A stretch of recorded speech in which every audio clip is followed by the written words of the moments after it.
9월 19일 주일 예배에 참여하신 모든 성도님 주님의 이름으로 환영합니다. 오늘 증거받을 말씀은 요람의 인생 결산이라는 제목으로 본문의 말씀은 역대하 21장 전장을 우리 함께 합독하시겠습니다. 요사밧이 세상을 떠나서 그의 조상에게로 가니 다윗성에 있는 왕실 묘지에 장사하였다. 그의 아들 요람이 그의 뒤를 이어 왕이 되었다. 요사밧의 아들 요람에게는 아우들이 있었다. 그의 아우 아사랴와 여이엘과 스가랴와 아사랴와 미가엘과 스바다는 모두 이스라엘의 요사밧 왕이 낳은 아들이었다. 요람의 아버지 요사밧은 요람의 아우들에게는 은금과 보물과 요새화된 유다의 성읍들을 후하게 선물로 주었고, 요람은 맏아들이었으므로 왕의 자리를 내주었다. 그러나 요람은 아버지의 뒤를 이어 왕위에 올라 세력을 굳히자 자기 아우들을 모두 죽이고 이스라엘 지도자들을 얼마도 함께 칼로 죽였다. 요람이 왕이 되었을 때에 그는 32살이었다. 그는 예루살렘에서 8해 동안 다스렸다. 그는 아합의 딸을 아내로 맞아들였기 때문에 아합 가문이 한 대로 곧 이스라엘 왕들이 간 길을 갔다. 이와 같이 하여 그는 주님께서 보시기에 악한 일을 하였다. 그러나 주님께서는 다윗 왕가를 멸망시키려고 하지 않으셨다. 일찍이 주님께서 그의 종 다윗과 언약을 맺으시고 다윗과 그 자손에게서 왕조의 등불이 영원히 꺼지지 않게 하시겠다고 약속하셨기 때문이다. 요람이 다스리는 동안에 에돔이 유다의 반기를 들고 자기들의 왕을 따로 세웠다. 요람은 지휘관들을 이끌고 병거대를 모두 출동시켰다가 병거대 지휘관들과 함께 에돔 군대에게 포위를 당하고 말았다. 그러나 밤에 에돔 군대의 포위망을 뚫고 빠져나왔다. 이와 같이 에돔은 유다에 반역하여 그 지배를 벗어나 오늘날까지 이르렀고, 림나 성읍이 반란을 일으켜 요람의 지배에서 벗어난 것도 같은 무렵이다. 그가 이런 변을 당한 것은 주 조상의 하나님을 저버렸기 때문이다. 그는 또 유다의 여러 산에 산당을 세우고 예루살렘 주민에게 음행을 하게 하였고 유다 백성을 그릇된 길로 가게 하였다. 그래서 엘리야 예언자가 그에게 다음과 같은 글을 보냈다. 임금님의 조상 다윗의 주 하나님께서 이렇게 말씀하십니다. 내가 유다 왕 내 아버지 요사밧이 가던 길과 내 할아버지 아사가 가던 길을 따르지 아니하고 오히려 이스라엘 왕들이 걷던 길을 따라가고 있다. 유다와 예루살렘 주민으로 음행을 하게 하기를 마치 아합 왕가를 하듯 하였다. 또 너는 내 아버지 집에서 난 자식들 곧 너보다 착한 아우들을 죽였다. 이제 나 주가 내 백성과 내 자식들과 내 아내들과 내 모든 재산에 큰 재앙을 내리겠다. 또 너는 창자의 중병이 들고 그 병이 날로 더 악화되어 마침내 창자가 빠져나올 것이다. 주님께서는 또 블레셋 사람과 에디오피아 인접하여 사는 아라비아 사람들의 마음을 부추겨 요람을 치게 하였다. 그들이 유다로 올라와서 왕궁의 모든 재물을 탈취하였고 요람의 아들들과 아내들까지 잡아갔다. 막내 아들 아시야 이외에는 아무도 남겨두지 않았다. 이런 일이 있은 뒤에 주님께서 요람에게 벌을 내리셔서 그의 창자에 불치의 병이 들게 하셨다.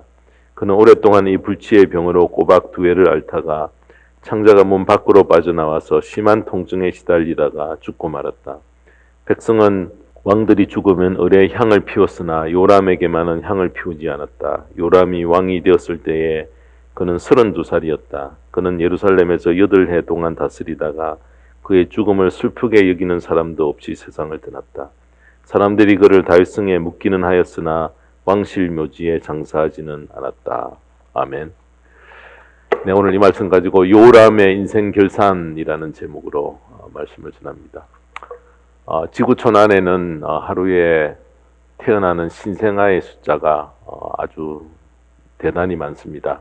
통계를 보면 한국에서는 1960년대에 한 해에 100만 명의 신생아가 태어났습니다. 그것을 365로 나누면 한 2,700명 하루에 신생아가 태어납니다. 그런데 여러분 지금은 어떤 줄 아십니까? 2020년도에 보면은 30만으로 줄었습니다. 3분의 1이 줄어서 요즘은 하루에 1000명도 여러분 태어나지 않는다는 것입니다. 어떤 가정에 새 생명이 태어나는 것은 여러분 그 가족에게 얼마나 큰 경사입니까? 우리는 생명의 출생을 기뻐하고 중요하게 여기지만은 자, 그가 어떻게 살다가 생을 마감했는가. 이것은 너무나 더 중요한 그런 일이 됩니다. 어떤 한 분의 인생 여정이 박수를 받는 그런 삶을 살았는가, 아니면 비난받는 삶을 살았는가, 바로 죽음으로 인생을 마감할 때에 그 모든 것들이 하나하나 다 밝혀지게 되어 있습니다. 여러분, 우리가 성경을 이렇게 역대하를 읽다 보면은 21장에 가서 이 요람의 인생의 전체를 이 한 장에 고스란히 담고 있습니다.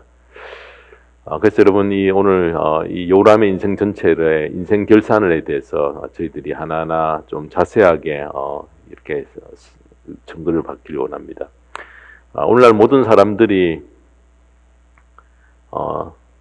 자신의 건강에 대해서 여러분 이렇게 큰 관심이 생겨서 생겨난 신조어가 바로 웰빙이라고 합니다.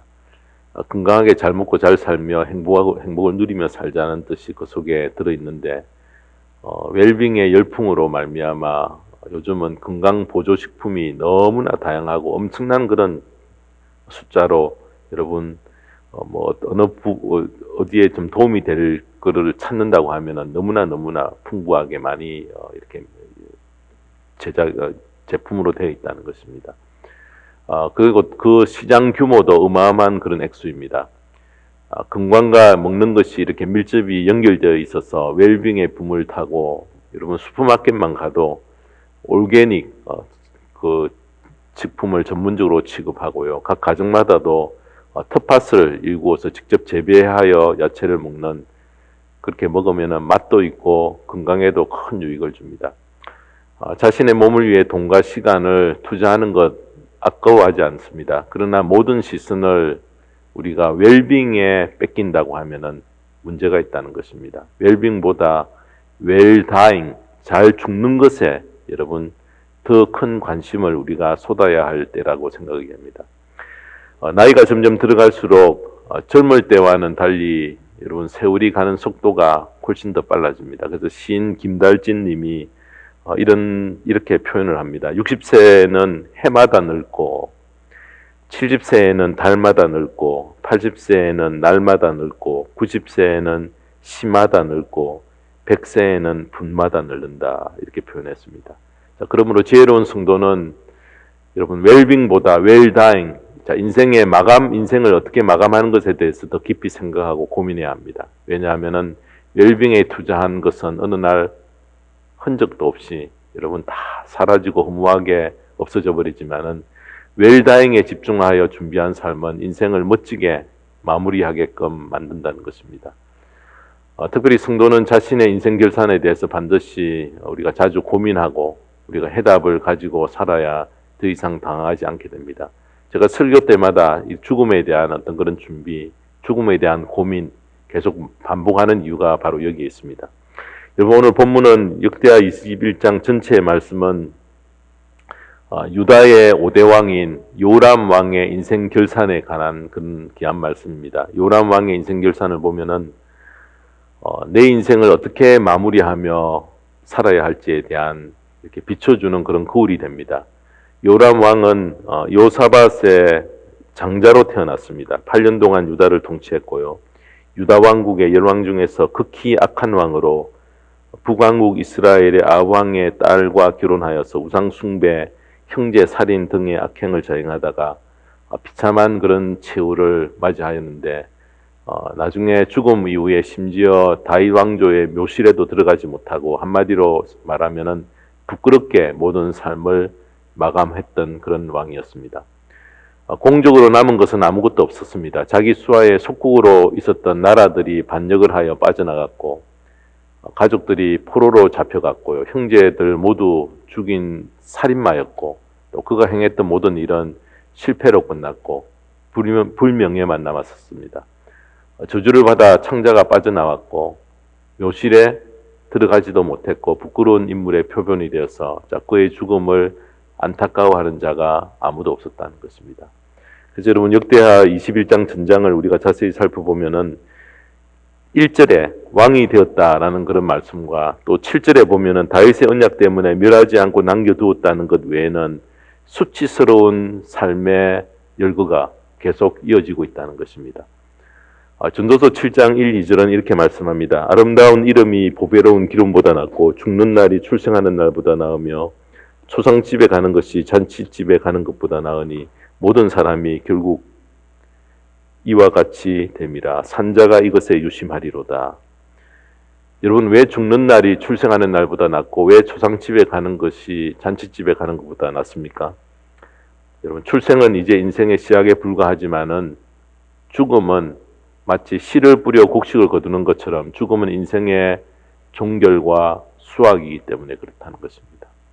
또 잔치는 연락하고 즐기기 위해 가지만은 초상집은 가장 거룩한 교훈인 인생의 결론이 어떻게 끝맺었는가, 그것을 적나라하게 보여주기 때문에 그렇습니다. 그래서 죽음이란 인생의 최종 결론이라서 사람들이 그 죽음 앞에 설 때에 참 진실해지고요, 겸손해집니다. 그래서 중국 고사에 새가 죽을 때가 가까워오면은 그 울음소리가 구슬퍼지고요, 사람이 죽을 때는 그의 말이 겸손해진다, 그렇게 이야기를 합니다. 사랑하는 성도 여러분, 내 인생의 결산은 어떠합니까? 인생의 결산서는 자랑스럽고 떳떳합니까? 아니면 수치스러운 것으로 채워져 있습니까? 차라리 지금 부끄러움을 당하고 일찍 수치를 당하는 것이 더 나은 것은, 지금은 만회할 수 있는, 회개할 수 있는 그런 기회가 있지만은 죽음이 일단 닥치면은 그때는 돌이킬 기회를 잃어버립니다. 부끄러움을 차라리 일찍 당하는 것이 낫습니다. 여러분, 장기나 바둑은 상대의 양해를 얻어서 좀 수를 뒤로 물릴 수 있지만은 인생의 죽음은 일단 닥치면은 절대 뒤로 물릴 수 없다는 것입니다. 요람의 일생은 하나님으로부터 책망과 버림을 받았으며 부끄러운 그런 마지막이었습니다. 왕으로 세움을 입었지만은 그의 나이 40에 한참 40대의 중병에 걸려 하나님의 부름을 받은 비참한 그런 인생이었습니다. 요람의 마지막이 왜 그렇게 되었는가, 왜 버림을 받게 되었는가, 그 이유를 우리가 깨닫고 그 같은 그런 전철을 밟지 않는 우리에게 소중한 그우리로 비춰지는 그런 귀한 말씀으로 증거받기를 원합니다. 첫 번째로 왜 버림을 받게 되었는가, 그의 신앙이 너무나 세속화되어져 버렸다는 것입니다. 6절 말씀입니다. 여러분, 세속화되었다는 것은 하나님의 가르침, 인도를 저버리고 세상의 물결에 따라가 버린 것입니다. 여러분, 신앙과 세상 그 사이에 경계를 우리가 분명히 하지 않고 함께 휩쓸려 떠내려갔음을 의미합니다. 자, 오늘 우리가 사는 이 환경은 너무나 강력한 세속화가 촉진되고 있는 그런 환경에 저희들이 살아갑니다.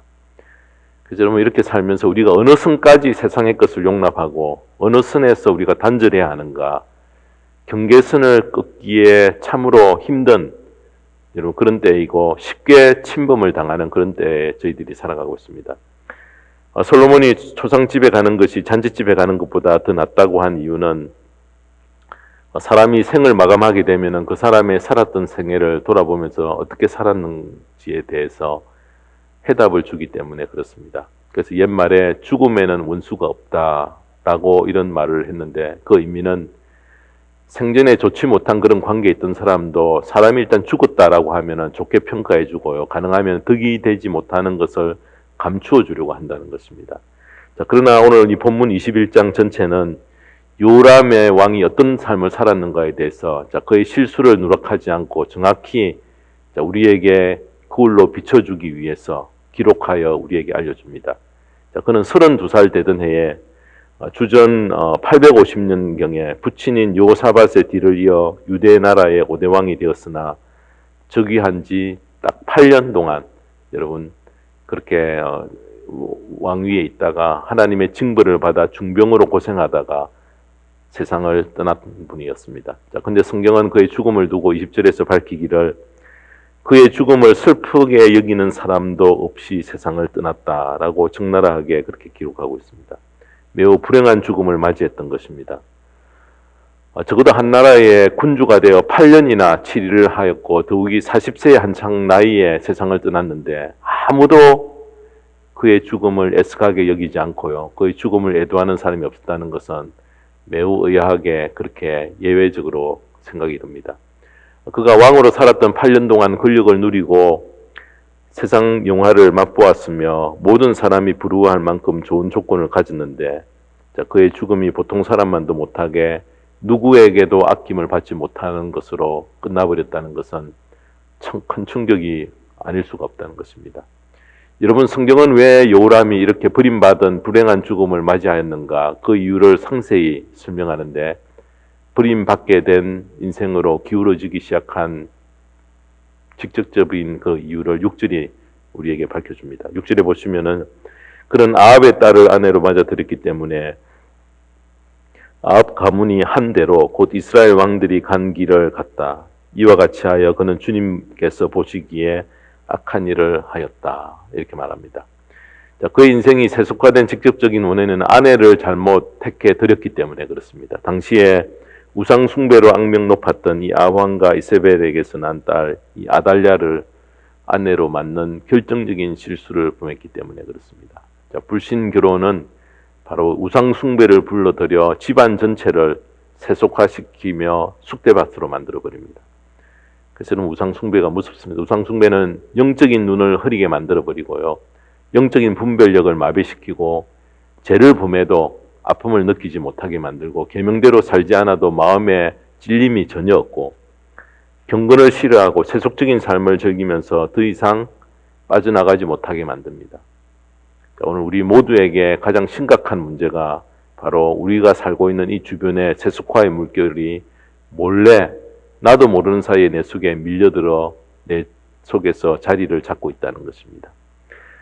세상을 떠날 수 없고 세상 속에 머물러 있어야 되는 우리 모두는 이 세속화의 물결에 항상 노출이 되어 살아가고 있다는 것입니다. 그래서 여러분, 성도의 삶을 마치 노아 홍수 가운데 떠 있는 방주와 같습니다. 하나님께서 노아에게 방주를 만들라 이렇게 지시하셨을 때에 창세기 6장 14절에 보면은 방주 안에 방을 여러 칸 만들고 역청을 안과 밖에 안팎에 칠하여라 이렇게 하셨던 이유는, 자, 물 위에 떠 있을 방주는 물과 분명한 경계선을 가져 물이 배 안에 스며드는 것을 막아야 하기 때문에 그렇습니다. 물이 배 안에 스며드는 것을 못 막으면은 배는 배로서의 모든 기능을 잃어버리고 침몰해버리고 맙니다. 마귀는 우는 사자화가 되어서 우리를 침몰하고 삼킬 기회를 엿봅니다.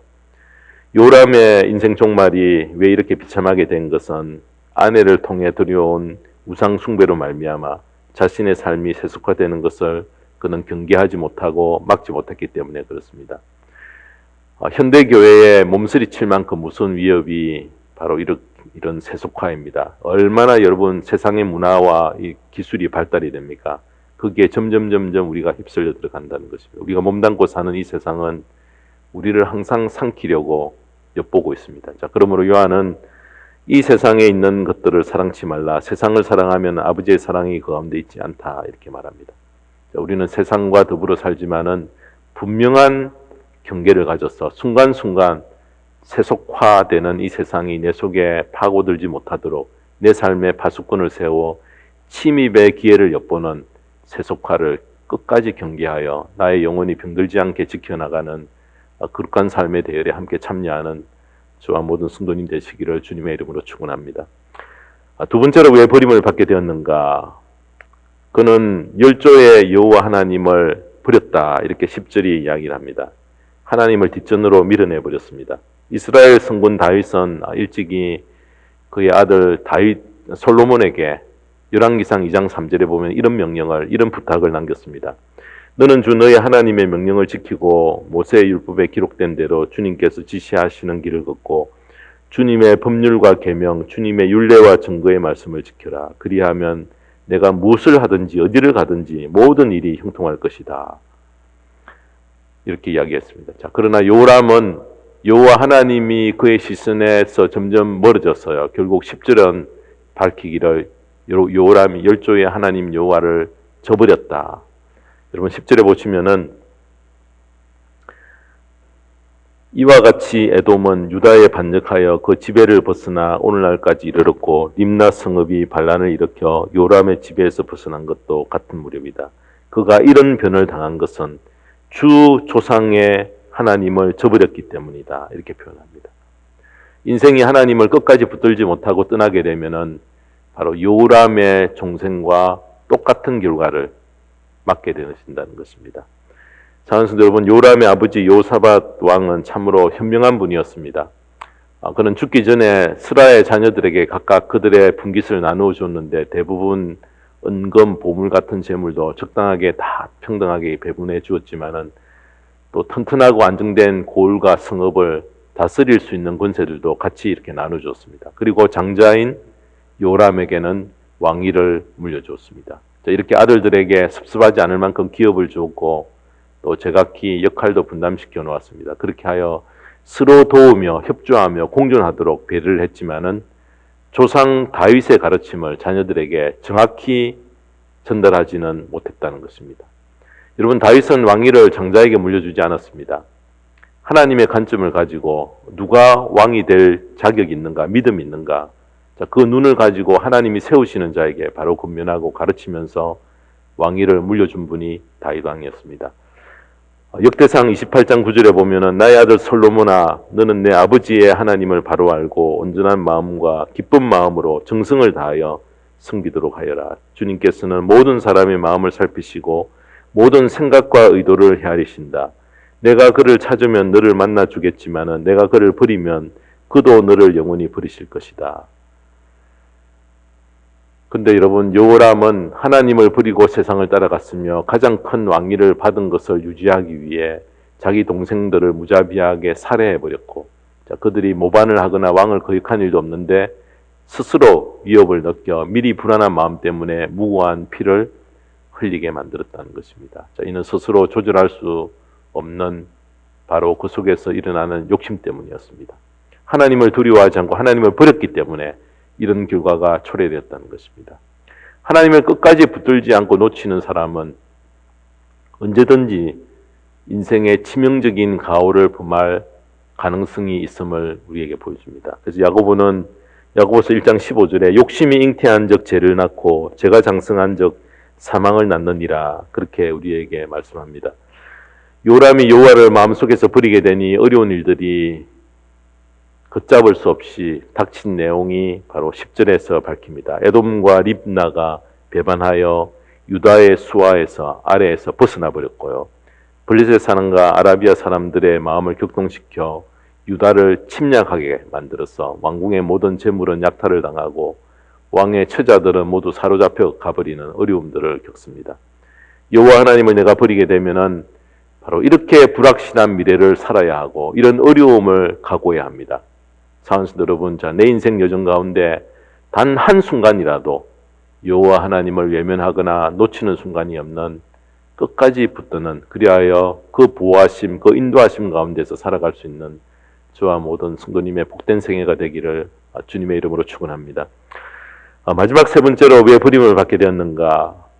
엘리야의 경고에도 불구하고 회개의 기회를 그는 얻지 못했다는 것입니다. 12절, 13절 말씀입니다. 회개는 여러분, 내가 하고 싶다고 할 수 있습니까? 여러분, 성경에 보면은 회개는 하나님이 기회를 줘야지 회개할 기회를 얻는다, 그렇게 분명히 이야기합니다. 회개할 기회가 요람에게도 몇 차례 있었습니다. 비록 죄를 범했다 해도 겸손히 회개의 기회를 얻었다면은 그는 이렇게 비참한 최후는 피할 수 있었을 것입니다. 12절, 15절에 걸쳐서 보면은 엘리야의 경고는 회개할 수 있는 결정적인 그런 기회였습니다. 그리고 병상에 있는 2년이라는 긴 기간도 아픔 가운데서, 질병 가운데서 고통받으면서 하나님 앞에 회개할 수 있는 절호의 기회였습니다. 근데 아무리 본문을 살펴봐도 요람이 회개했다는 말은 전혀 찾아볼 수 없습니다. 흉악한 죄를 범했다 해도 회개하면 용서받을 수 있는 기회를 얻게 된다는 것입니다. 여러분, 인간은 끊임없이 죄를 범하는 그런 존재지만은 그 죄를 깨닫고 회개하면은 하나님은 용서하시는 분이십니다. 용서하실 수밖에 없습니다. 왜? 예수 그리스도를 통해서 그 길을 열어놓으셨기 때문에 그렇습니다. 왜 예수님께서 십자가에 죽었습니까? 그것은 내 대신 하나님께 버림을 받으시고 주님께서 내 대신 받을 저주를 당하신 것이 십자가입니다. 마음에 믿고 자신의 죄를 고백하면은 바로 이 용서 속에 우리 모두는 들어갈 수 있다는 것입니다. 요한일서 1장 9절에 보면은 우리가 우리 죄를 자백하면 하나님은 신실하시고 의로우신 분이셔서 우리 죄를 용서하시고 모든 불의에서 우리를 깨끗하게 해주실 것입니다. 사랑하는 여러분, 유대의 5대 왕인 이 요람 왕의 인생 시작부터 끝까지를 돌아보면은 인생의 귀한 교훈이 이 속에 들어 있습니다. 내 인생을 어떻게 마무리하며 살아야 할 것인가, 우리로 하여금 깊이 생각하게 만드는 교훈이 들어 있습니다. 내가 이 세상을 떠났을 때에 사람들이 아쉬워하고 아끼고 그리워하는 죽음을 우리 각자가 맞이해야 하지 않겠습니까? 모압 평지에서 모세가 죽었을 때에 이스라엘 백성들이 30일이나 애곡을 했다. 신명기 34장 8절에서 밝힙니다. 요람 왕에게는 많은 가족들도 있었을 것이고, 그래서 지극히 적은 숫자지만은 그의 지지자가 있을 법도 한데 한 사람도 그의 죽음을 슬퍼하거나 애도하고 아쉬워하는 자가 없다고 하니까 얼마나 불행한 죽음입니까? 그의 장례식을 보니 시신이 비록 다윗 승에는 장사되었으나 열조의 묘실에 묻히지를 못한 아브라함의 마지막은 하나님께 책망받은 부끄러운 그런 삶이었다 말씀드릴 수 있습니다. 선지자 엘리야가 요람에게 보낸 경고의 메시지 중에 14절에 보면은 이제 나주가 내 백성과 내 자식들과 내 아내들과 내 모든 재산에 큰 재앙을 내리겠다. 여러분, 이미 하나님의 징벌이 있을 것을 예고를 했던 것입니다. 그는 결국 선지자의 경고를 받았지만 외면하니 회개할 기회마저 잃게 되어 걷잡을 수 없는 연속으로 일어나는 그 재앙 속으로 그는 빠져들고 말았다라고 성경은 우리에게 알려줍니다. 수하에 있는 자들이 배반을 하고 외적의 침략을 받고 재물과 가족을 뺏기게 되고 특별히 그가 중병을 앓게 됩니다. 18절 19절에 보면은 이런 일이 있은 뒤에 주님께서 요람에게 벌을 내리셔서 그의 창자에 불치의 병이 들게 하셨다. 그는 오랫동안 이 불치의 병으로 꼬박 2해를 앓다가 창자가 몸 밖으로 빠져나와서 심한 통증에 시달리다가 죽고 말았다. 백성은 왕들이 죽으면 을에 향을 피웠으나 요람에게만은 향을 피우지 않았다라고 말씀합니다. 자, 이는 분명히 하나님으로부터 저주를 받은 증거입니다. 사도행전 12장 23절에도 보면은 하나님의 영광을 모독한 이 헤롯이 주의 사자가 친히 곧 벌레에게 먹혀 죽었다. 여러분, 이렇게 우리에게 밝혀줍니다. 무엇보다도 요람의 죽음 앞에서 그의 죽음을 애도하는 자가 없었다는 것은 참으로 서글픈 일이 아닐 수 없습니다. 그 나라의 백성도 그에게 혜택을 입은 방백들도 신하들도 심지어 사랑하는 가족들까지도 그의 죽음을 애석히 여기지 않았으니 그는 참으로 헛된 그런 인생을 살았다라고 말할 수 있습니다. 사랑하는 여러분, 어느 시대나 하나님께 버림받은 사람은 사람들로부터 외면당한다는 사실을 우리가 명심해야 될 줄 압니다. 이와 같은 이런 역사의 거울이 되었어요. 우리로 하여금 올바른 신앙의 자세를 가지도록 인도합니다. 하루를 살더라도 하나님과 사람들에게 아낌을 받는 사람의 행복한 삶을 사는 그런 자입니다. 사랑하는 여러분, 요람의 종생이 우리 모두에게 귀한 거울이 됩니다. 세속화를 우리가 막고요. 여호와 하나님을 가까이 항상 모시고 나에게 회개의 일들이 있을 때에 항상 기억하고 즉시 회개하여서 우리를 그 기회를 놓치지 않아서 내 인생의 남은 날 하루하루를 주를 위해 의미 있는 삶을 살다가 아름다운 그런 자취를 남기고 주님 앞에 설 수 있는, 주님 앞에서 복된 삶을 사는 저와 모든 성도님의 거룩한 삶이 되기를 주님의 이름으로 축원합니다. 기도하겠습니다. 하나님 아버지, 왕으로 세움을 입었지만은 참으로 초라하고 쓸쓸한 죽음을 맞이했던 요람의 종생을 우리가 이 시간 기억하기를 원합니다. 신앙이 세속화되면은 어떤 무서운 결과를 초래되는지 그를 통해 알게 하시고, 열조의 하나님을 끝까지 붙들지 못했을 때에 잠시라도 우리가 놓치면은 우리의 인생 속에 누수가 생겨서 인생이 비참해지고 인생의 어려움들이 우리의 삶을 괴롭히게 된다는 것을 알게 하신 것 감사드립니다. 또 마지막으로 회개하고 돌이킬 수 있는 기회가 항상 우리에게 주어지는 것이 아니고 항상 하나님이 기회를 주실 때에 즉시 회개하여서 요람의 종생을 따라가지 않고 또 우리에게 주어진 그 기회를 늘 순종하여서 하나님 앞에 많은 열매를 맺으며 아름다운 자취와 아름다운 향기를 남기고 우리의 삶을 마감할 수 있는 그 꿈을 항상 우리가 가지고 살아갈 수 있는 저희들 되게 하여 주시옵소서. 감사드리며 우리 주 예수 그리스도의 이름으로 기도드리옵나이다. 아멘.